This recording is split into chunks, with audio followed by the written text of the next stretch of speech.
Assalamualaikum warahmatullahi wabarakatuh. Halo anak-anak ibu di kelas 6. Hari ini kita belajar tematik kembali dengan materi yaitu tema 8, subtema 1, pembelajaran 5 dan 6 tentang revolusi bumi.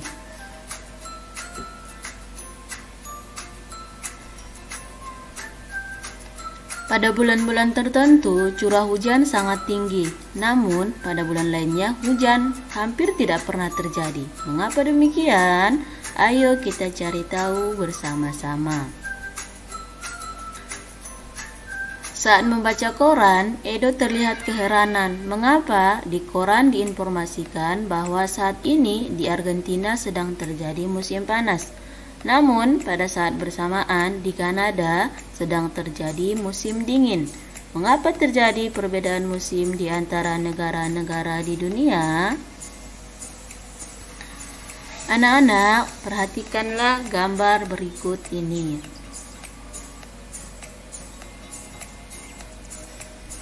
Berdasarkan gambar tersebut, dapat kita ketahui bahwa bumi membuat sebuah jalur atau orbit berbentuk elips saat mengelilingi matahari yang disebut revolusi.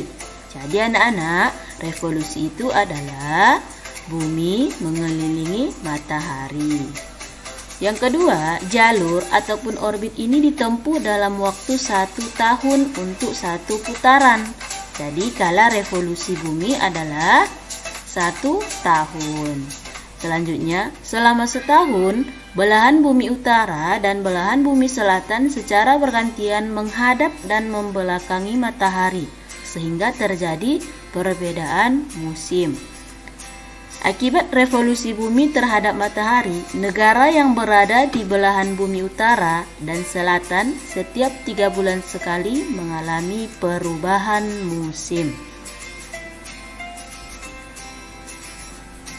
Kanada terletak di belahan bumi utara. Argentina terletak di belahan bumi selatan.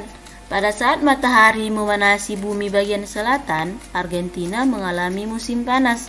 Sebaliknya, negara yang terletak di belahan bumi utara seperti Kanada mengalami musim dingin. Jelas ya anak-anak? Perbedaan musim terjadi karena akibat dari revolusi bumi atau perputaran bumi mengelilingi matahari.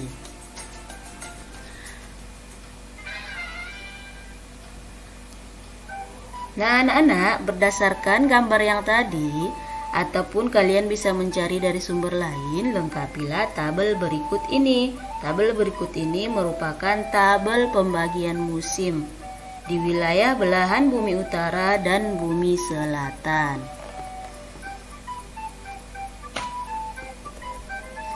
Anak-anak, sekarang ayo baca teks berikut ini.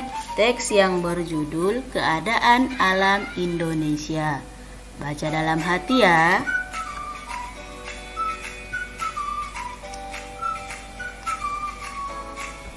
Nah, bacaan tersebut merupakan contoh bacaan teks non-fiksi. Apakah kalian masih ingat pengertian teks non-fiksi? Karangan non-fiksi ialah karangan yang dibuat berdasarkan fakta, realita, atau peristiwa yang benar-benar terjadi. Tulisan non-fiksi biasanya berbentuk tulisan ilmiah dan ilmiah populer, laporan, artikel, feature, skripsi, tesis, disertasi, makalah, dan sebagainya. Non-fiksi dibagi menjadi 2. Yang pertama non-fiksi murni, yaitu berisi pengembangan berdasarkan data-data yang autentik. Yang kedua non-fiksi kreatif, berawal dari data autentik kemudian dikembangkan sesuai imajinasi penulisnya, yang pada umumnya dalam bentuk novel, puisi, dan prosa. Dari teks non-fiksi yang baru kita baca tadi, yang berjudul Keadaan Alam Indonesia, berikut ini informasi penting yang kita temukan berdasarkan teks yang tadi. Keadaan alam di Indonesia. Yang pertama, Indonesia memiliki ribuan pulau. Indonesia memiliki iklim tropis basah dan suhu udara di dataran rendah Indonesia. Ciri-ciri khusus kondisi alam Indonesia berdasarkan teks non-fiksi tadi. Yang pertama, Indonesia memiliki 5 pulau besar. Indonesia memiliki lebih dari 400 gunung api. Indonesia merupakan tempat pertemuan 2 rangkaian gunung api aktif. Nah, anak-anak Ibu, sampai di sini pembelajaran kita hari ini ya. Sampai jumpa di pembelajaran selanjutnya. Assalamualaikum warahmatullahi wabarakatuh.